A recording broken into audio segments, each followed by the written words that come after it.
சிறந்த மாடுபிடி வீரர்களை தேர்வு செய்திருக்காங்க. மிக்க மகிழ்ச்சியா தெரியுது. அடுத்த ஆண்டு இதே ஜல்லிக்கட்டுல கண்டிப்பா வருவேன்.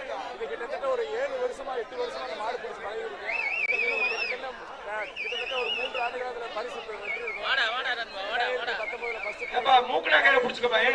தேர்ட் பிரைஸும் 2021ல ஃபர்ஸ்ட் பிரைஸும் ஆடியன்ஸுக்கு கூட தெரியும், அந்த திருப்தி இருக்குண்ணே எனக்கு. ஆடியன்ஸ் கூட நீதாம்பா சொல்றாங்க, அது போதும் எனக்கு. அதுலேயே அப்புறம் முடிவு பண்ணி 2 பேரும் ஃபர்ஸ்ட் பிரைஸ் அப்படின்ட்டாங்க.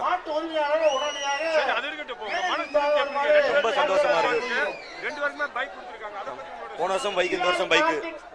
அது போக முதலமைச்சர் காசு தரேன், 1 லட்ச ரூபா மதிப்புள்ள அமௌண்ட் தரேன்னு சொல்லியிருக்காங்க. என்னன்னு தெரியல, அது இனிமேல் தான் என்னன்னு பார்த்து முடிவு பண்ணுவாங்கன்னு சொல்லி தெரியுது. ரொம்ப சந்தோஷமா இருக்குண்ணே. வீட்டுக்கு போனால் தான் எனக்கு இன்னும் திருப்தியாக இருக்கும். ஏன்னா வீட்டில் தேடிக்கிட்டே இருப்பாங்க. வீட்டுக்கு போனால் தான் இன்னும் திருப்தியாக இருக்கும். வீட்டில் என்னடா காணா எப்படி இருக்கணும், வீட்டுக்கு போனால் தான் இன்னும் திருப்தியாக இருக்கும். இதுவரையும் நாங்கள் 40-50 ஜெயிச்சிருக்கோம்.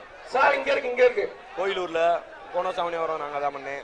அது போக இன்னொரு 5-6 ஊரில் முதல் பரிசு வரல. நான் மாடு நல்லா பிடிப்பேன். ப்ரைஸ் வந்து நிறையா பேர் வாங்கினேன் எனக்கு. இன்னைக்கு வந்து போன வருஷம் பைக் வாங்கினேன், இந்த வருஷம் பைக் தான். 2 வருஷமா பெரிய ஜல்லிக்கட்டில் இறங்குறோம். இந்த ஜல்லிக்கட்டில் இறங்குறோம். இவங்க தச்சனாமா தான் சொன்னாங்க, இந்த மாதிரி புடுறா மாடு இப்படி புடுறா அப்படின்னு அவர் தான் சொல்லி கொடுத்த சின்ன வயசுல இருந்து. அவர் அஜித் உமாவும் எங்கே போனாலும் எங்கள் அஜித் உமா கூப்பிட்டு போயிருவாப்புல. அதே மாதிரி தச்சனாமா வந்து கட்டக்குள்ளே வந்து சப்போர்ட் பண்ணுவார் யாராக இருந்தாலும். இது வந்து ரொம்ப சந்தோஷமா இருக்கு. அதே மாதிரி ஃபர்ஸ்ட் பிரைஸ் வந்து விஜய் அண்ணே.